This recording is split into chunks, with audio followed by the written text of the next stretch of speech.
It was a blazing hot day in August. Baker Street was like an oven, and the glare of the sunlight upon the yellow brickwork of the house across the road was painful to the eye.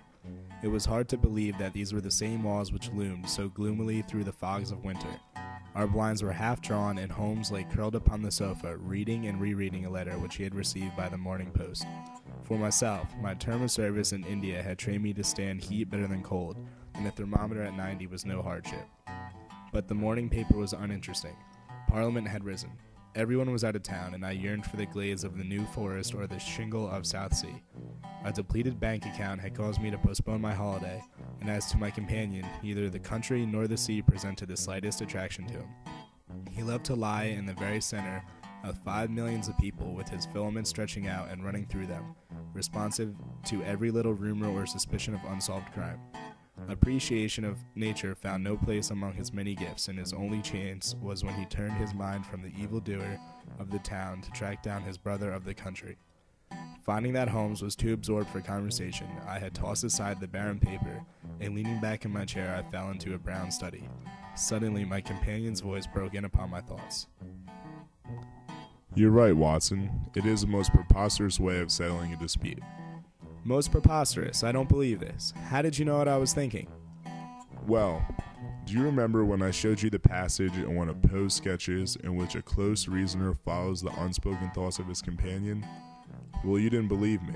So when you threw down your paper and entered upon a train of thought, I was glad I had the opportunity to read off it.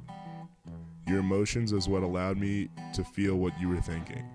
Your eyebrows, your eyes, and your mouth all sang to me the possibility of the thoughts going on inside your head. This is ridiculous.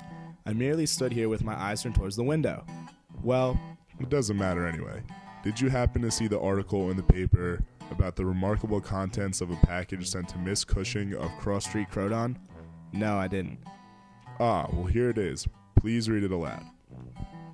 "Miss Susan Cushing, living at Cross Street, Croton, has been made the victim of what must be regarded as a revolting practical joke, unless some more sinister meaning should prove to be attached to the incident.